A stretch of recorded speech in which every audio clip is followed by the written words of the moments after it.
guys, so the topic for today is plantar fascia, and today we will be discussing about its anatomy, windlass mechanism and the biomechanical role of the plantar fascia. So firstly, moving on to the anatomy. जो हमारा plantar fascia है वो नाम से पता पड़ रहा है कि it is on the plantar side and it is present in the foot. इसके जो अटैचमेंट्स है it is from the medial tubercle of the calcaneum. For example अगर ये मीडियल साइड है एंड ये लेटरल साइड है तो this is the medial tubercle of the calcaneum and यहाँ पर हमारी this is the inferior view. Navicular दिखेगी, क्यूनिफॉर्म दिखेगी and here are the metatarsal heads. The shaft, this is the head and further two more metatarsals. तो जो उसका attachment होता है plantar fascia का it is like that. पूरा span करता है ये हमारा plantar side of foot को, ठीक है. एंड इसका जो attachment होता है ये एक तो हो गया medial tubercle of the calcaneum पर, है ना, एंड इस तरफ होगा एक तो मेटाटार्सल हेड्स पर एंड यहाँ पर प्रॉक्सिमल फैलेंक्स के बेस पर. इसका significance I will be telling it further in the video कि प्रॉक्सिमल फैलेंक्स पर अटैच होकर ये क्या हेल्प करता है. नाउ अगर हम आगे बात करते हैं तो जो इसके पार्ट्स होते हैं it consist of 3 parts, medial, central and the longitude lateral part.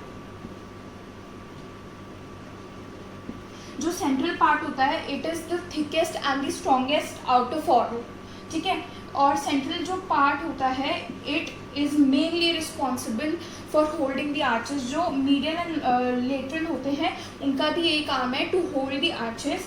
And जो इसका टेंसाइल स्ट्रेंथ होता है of the plantar fascia it is nearly 1000 to 1500 Newton's. It is the data from the book Otis. And now moving on to the windlass mechanism.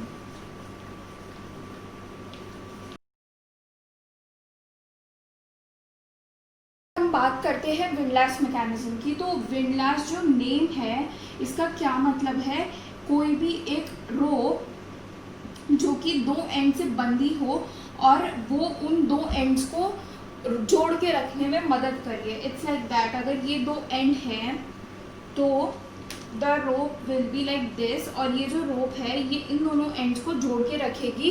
अगर इनमें कोई भी खिंचाव आता है तो रोप जो है उसमें टेंशन बढ़ेगा जिससे कि वो इन दोनों को दूर होने से बचाएगी. This is basic idea of what is called as windlass mechanism. अब जो हमारा प्लांटर फेशिया है उसमें विंडलास मैकेनिज्म कैसे काम कर रहा है, जो ये it was firstly discovered by Hicks.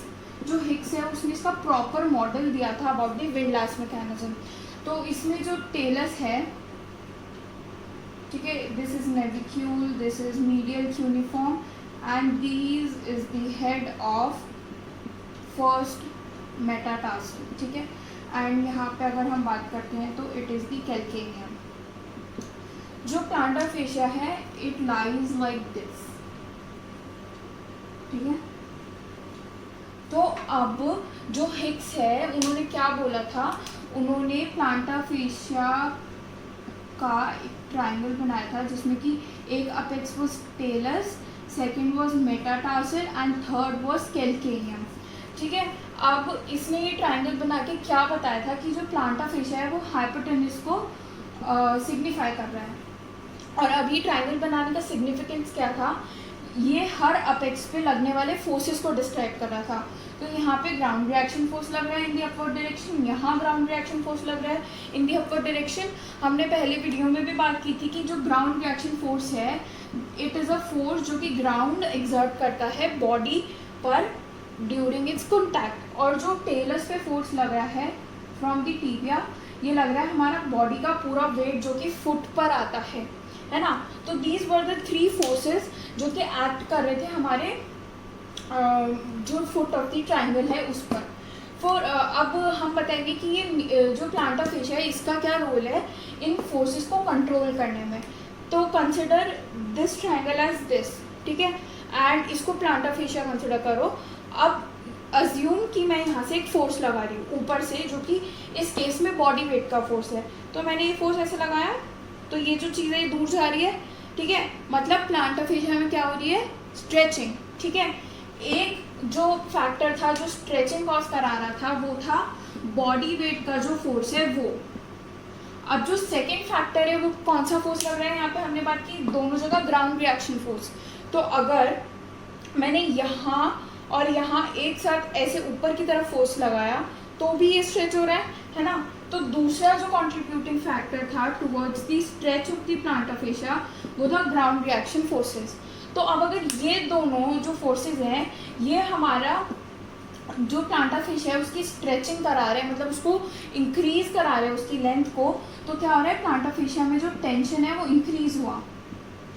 और अगर हमें पता है इलास्टिक जो मटेरियल्स होते हैं उनकी प्रॉपर्टी क्या होती है, अगर उनमें कोई भी टेंशन इंक्रीज हो रहा है तो वो उस टेंशन के इंक्रीज को फर्दर रेजिस्ट करेंगे, जिस वजह से कोई माइक्रो ट्रॉमा ना हो, कोई इंस्टेबिलिटी ना हो, है ना।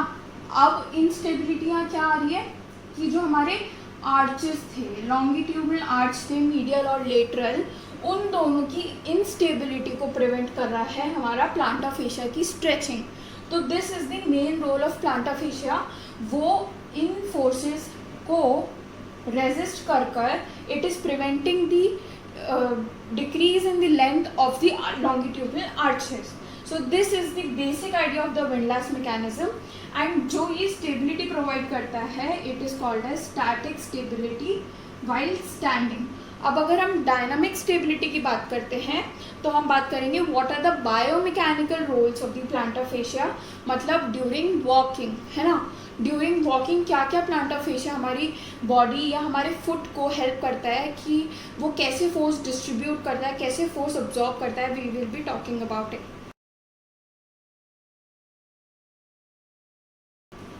सो अब अगर हम बात करते हैं बायोमैकेनिकल रोल्स की, तो जो फर्स्ट हमने बात की अभी it prevents the flattening of longitudinal arches during weight bearing. अब जो गेट का वेट बेयरिंग फेज था वो था मिड स्टांस, है ना। तो मिड स्टांस के दौरान it helps in prevention of flattening of longitudinal arches.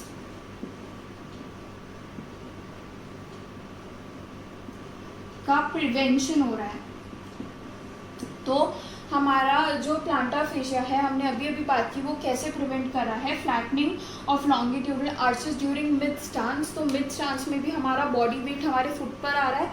This is why there was a plantar fascia increase tension and this caused decrease prevention of flattening.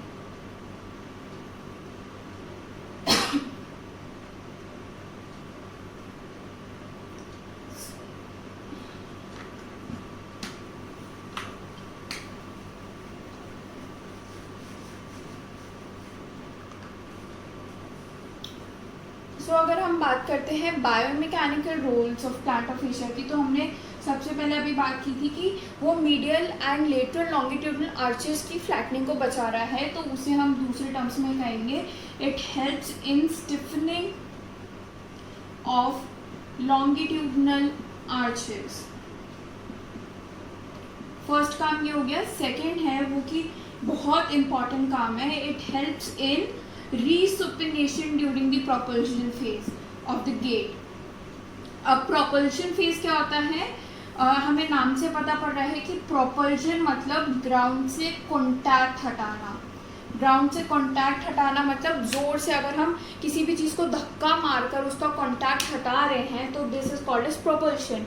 अब resupination क्यों बोला, पहले तो हमें ये जानना ज़रूरी है कि सुपिनेशन ऑफ फुट क्या होता है। It is a combination of adduction, inversion and plantar flexion. तो ये जो फैक्टर है ये कहता है कि plantar fascia helps in resupination during propulsion, और रीसुपिनेशन मतलब plantar flexion, inversion and adduction. Plantar flexion कौन कराता है, calf and deep plantar flexors. तो अब plantar fascia, deep plantar flexors और काफ, इन तीनों के अगर हम अटैचमेंट की बात करते हैं तो this is calcaneum, this is talus and subtalar joint axis passes like this. अब अगर हम प्लांटा फेशिया के अटैचमेंट की बात करें तो मीडियल ट्यूबरकल मतलब इस साइड। अगर हम एकिलीज टेंडन की बात करें तो medial side of the posterior calcaneum, मतलब दिस साइड। और अगर हम मीडियल साइड के डीप प्लांटर फ्लेक्सर्स की बात करें, मतलब कि टिबियालिस पोस्टीरियर, वो है मीडियल साइड। तो ये तीनों का जो अटैचमेंट है it is on to the medial side of subtalar joint.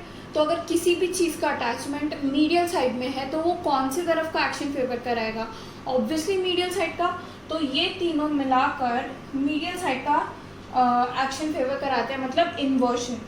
और डीप प्लांटर फ्लेक्सर्स है तो ऑब्वियसली प्लांटर फ्लेक्शन कराएंगे, काफ है तो वो प्लांटर फ्लेक्शन करा रही है ना। अब प्लांटर फेशिया जो है वो इन्वर्शन कैसे करा रहा है, ठीक है। अब अगर अज्यूम करो कि this is the metatarsal, this is calcaneum, और ये अगर प्लांटर फेशिया है, तो अब अगर मैंने इस साइड का प्लांटर फेशिया को टेंस कर दिया तो it will increase the length of the arch, है ना।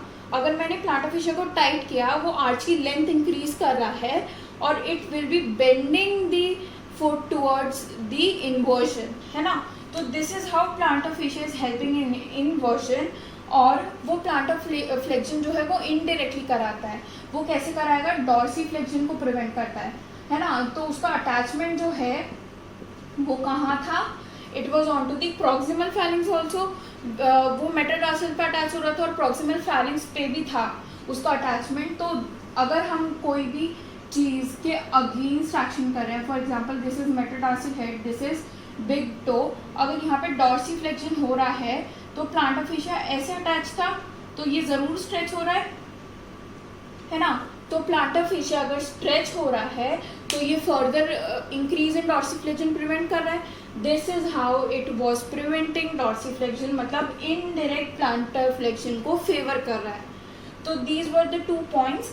एंड इसी को प्रूव करने के लिए एक साइंटिस्ट ने स्टडी की थी, name was Ward, with his colleagues. उसने ऑब्जर्व किया कि after the plantar fascia removal there was no resupination observe. तो मतलब हम देख सकते हैं कि प्लांटर फेशिया कितना इंपॉर्टेंट रोल प्ले करता है during the propulsion phase of the gait. Moving to another role, it is जो प्लांटर फेशिया होता है वो हमारा एक सिस्टम बनाता है which is called as longitudinal arch load sharing system. अब इसके नाम से पता पड़ रहा है कि longitudinal arch load sharing system मतलब जितने भी लोड या फोर्सेस लॉन्गिट्यूडनल आर्च पर लग रहे हैं उनका शेयर करने का जो काम है वो एक सिस्टम हमारे फुट में होता है वो करता है। एंड जो वो सिस्टम होता है उसमें इंक्लूड करते हैं हम प्लांटर फेशिया को, प्लांटर साइड के लिगामेंट्स को, एंड जो इंट्रिंसिक मसल्स होती है of the plantar side, they all are included in this system. अब प्लांटर फेशिया जो है उसकी टेंसाइल स्ट्रेंथ इन सबसे ज़्यादा है तो डेफिनेटली वो ज़्यादा लोड बेयर करने के कैपेबल है, ठीक है। तो प्लांटर फेशिया जो है इन सबसे ज़्यादा लोड बेयर करता है एंड इसी वजह से वो इन दोनों पे स्ट्रेस जो है वो कम कर देता है, ठीक है। तो मतलब कि plantar fascia is helping in sharing the load to maintain the longitudinal arch. So इसी को प्रूव करने के लिए एक साइंटिस्ट थे कैरी एंड उनके कलीग्स ने ये स्टडी किया कि after the removal of plantar fascia there was an increment of 52% force in case of spring ligaments. Spring ligaments are the group of ligaments जो कि हमारे प्लांटर साइड ऑफ फुट में present होते हैं। And secondly there was an increment of 94% force in the long plantar ligaments.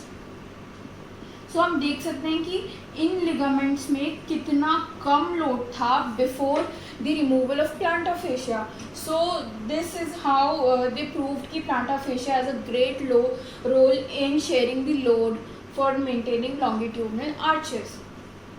Moving further, plantar fascia का एक और main role था, it was to prevent compression over the dorsal side. Increase जो compression होता है ना डॉर्सल साइड में उसको प्लांटर फेशिया जो है वो प्रिवेंट करता है। अब कौन से जॉइंट्स में होगा, मिड टार्सल जॉइंट्स में, क्योंकि यहाँ पर अगर हम देखें कि मिड टार्सल जॉइंट कौन कौन बना रहा है, तो एक तो हो गया टेलस एंड नेविक्यूल के बीच का, एक हो गया नेविक्यूल एंड क्यूनिफॉर्म के बीच के जो जॉइंट्स हैं वो हमारे बनाते हैं मिड टार्सल जॉइंट्स, ठीक है। And this is plantar fascia. तो अब अगर हम कोई भी जॉइंट की बात करते हैं तो उसको एक स्टेबिलिटी प्रोवाइड करने के लिए जो दो कॉन्टैक्टिंग सरफेस होते हैं उन्हें हमेशा एक आर्टिकुलेशन में रहना पड़ता है। फॉर एग्जाम्पल अगर हम ग्लिनोह्यूमरल जॉइंट की भी बात करें तो जो ह्यूमरल हेड होता है वो ग्लिनोइड कैविटी के अगेंस्ट कैसे होल्ड रहता है, एक तो ये ग्रेविटी के वजह से वो उसके चांसेस बहुत ज़्यादा हैं अनस्टेबल होने के, बट जो मीडियल साइड में एक फोर्स लगता है वो कंप्रेशन वेक्टर जो होता है वो प्रोड्यूस करता है। तो this is how humeral head जो है वो ग्लिनोइड कैविटी के अगेंस्ट होल्ड रहता है, मतलब उससे चिपका हुआ रहता है। तो दिस इज हाउ जो कोई भी जॉइंट है उसको अगर स्टेबिलिटी मेंटेन करनी है तो उसके दो कॉन्टैक्टिंग सरफेस में there should be a compression, slight amount of compression, जिससे कि वो एक दूसरे से होल्डेड रहे, है ना। अब अगर ये दोनों नहीं रहेंगे होल्डेड तो ये बोन के डिस्प्लेसमेंट होने के चांसेस ज़्यादा है ना नीचे की तरफ, और अगर नीचे की तरफ बोन डिस्प्लेसमेंट हुआ तो क्या होगा, फ्लैटनिंग ऑफ लॉन्गिट्यूडिनल आर्चेस, मतलब जो लेंथ है वो डिक्रीज हो जाएगी। और प्लांटर फेशिया हमारा क्या करता है, स्टिफनिंग ऑफ लॉन्गिट्यूडिनल आर्चेस। तो ये इन पे जो अनवांटेड जो लोड है, जो इन पे अनवांटेड लोड है वो कम कर देता है, मतलब इन जॉइंट्स पे जो कंप्रेशन नहीं होना चाहिए वो कम कर देता है। So there was study done in 2002, उसमें क्या शो हुआ था कि प्लांटर फेशिया का रिमूवल के बाद जो कंप्रेशन फोर्सेस है दे वर ऑब्जर्व्ड, और जो कंप्रेशन फोर्सेस हैं वो बहुत ज़्यादा बढ़ चुके थे। इसी वजह से there was pain observed on the dorsal side. अब moving on to the further role, जो एक और मेन रोल था, इट वाज कि वो डॉर्सीफ्लेक्शन प्रिवेंट करता है। ये हमने पहले डिस्कस कर लिया था कि वो कैसे प्रिवेंट कर रहा है, वो प्रॉक्सिमल फैलिंग्स पे अटैच होता है, जिस वजह से अगर डॉर्सीफ्लेक्शन कर रहे हैं हम तो प्लांटर फेशिया में टेंशन इंक्रीज हुआ, it will prevent the further increase in the dorsiflexion, जिससे कि उसमें कोई भी माइक्रो ट्रॉमा ना हो, कोई इंजरी ना हो एंड कोई आर्चेस का फ्लैटनिंग ना हो। तो एक स्टडी हुई थी इन 2002 अगेन, उसमें क्या हुआ था, दे शोड कि there was an increment of 65% in dorsiflexion after the removal of plantar fascia. So हम देख सकते हैं कि plantar fascia have a great role in preventing excessive dorsiflexion. जो लास्ट और सबसे मेन रोल है of the plantar fascia is it helps in shock absorption, shock absorption during running. अब शॉक अब्जॉर्प्शन कब होगा, शॉक अब्जॉर्प्शन मतलब जो भी एनर्जी ग्राउंड रिएक्शन फोर्सेस की वजह से प्रोड्यूस हो रही है उनका अब्जॉर्प्शन, जिससे कि वो ऊपर जाके कंप्रेशन ना प्रोड्यूस करे। तो शॉक अब्जॉर्प्शन वो कैसे करता है, एक होती है स्ट्रेन एनर्जी, जो कि प्लांटर फेशिया के केस में it was observe to be 17 joules. अब स्ट्रेन एनर्जी क्या होती है, हम सबको पता है स्ट्रेन क्या होता है, इट इज़ डेल्टा L/L, मतलब change in length upon the original length. तो जो एनर्जी चेंज इन लेंथ की वजह से या तो प्रोड्यूस होती है या किसी भी इलास्टिक मटेरियल को जो एनर्जी चाहिए होती है जिससे कि वो अपनी लेंथ चेंज कर सके, उस एनर्जी को कहते हैं स्ट्रेन एनर्जी। तो अगर ये एनर्जी 17 जूल ऑब्जर्व हुई थी प्लांटर फेशिया में, तो हम देख सकते हैं कि कितना बड़ा रोल है प्लांटर फेशिया का to absorb the shock in running. क्योंकि अगर उसकी एनर्जी इतनी ज़्यादा है, अब्जॉर्ब करने की कैपेसिटी इतनी ज़्यादा है, तो मतलब वो कि बहुत ज़्यादा अमाउंट ऑफ एनर्जी अब्जॉर्ब कर सकता है, मतलब एक बहुत ऊपर लेवल तक प्लांटर फेशिया हमारे बॉडी के कंप्रेशन फोर्सेस को कम कर सकता है इन दी foot. Now here we are at the end of the video and I will be discussing about two main studies done to show the tensile strength in the plantar fascia. तो जो पहली study थी उसमें उन्होंने it was done by Carlson and his colleagues and उन्होंने इसमें क्या किया था, उन्होंने tensile strength of plantar fascia को मेजर किया at 15 degree, 30 degree and 45 degree of dorsiflexion in the big toe.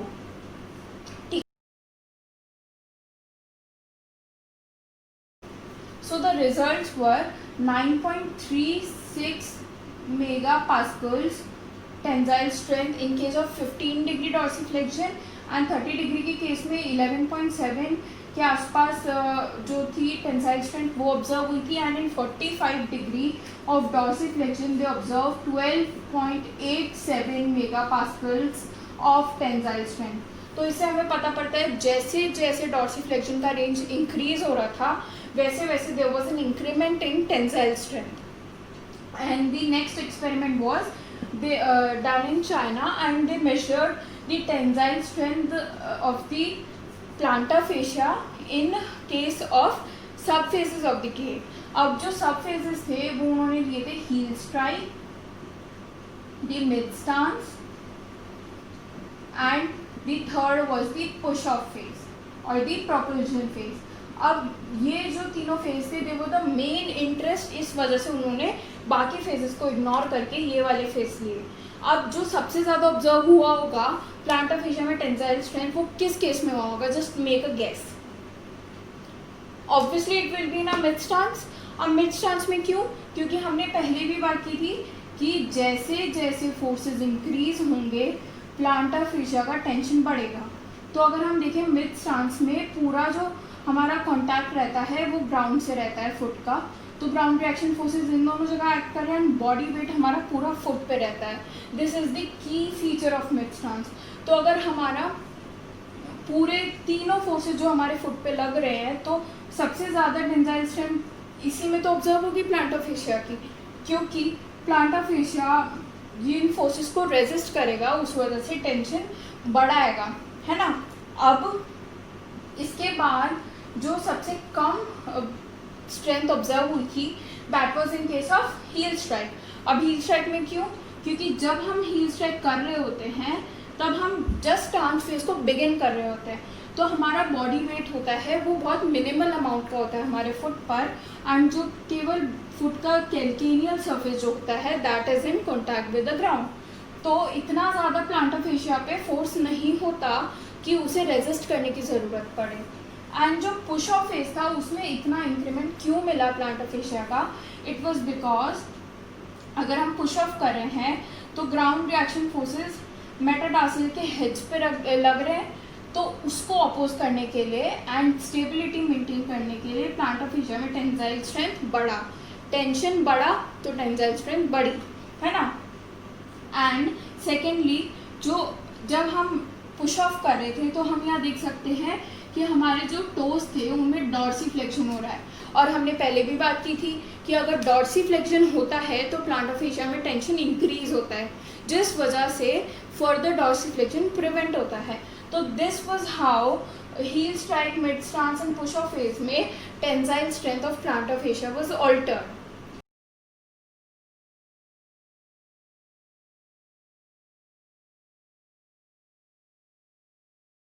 I hope you all got the points, and this was all for the today's video. Thank you for watching.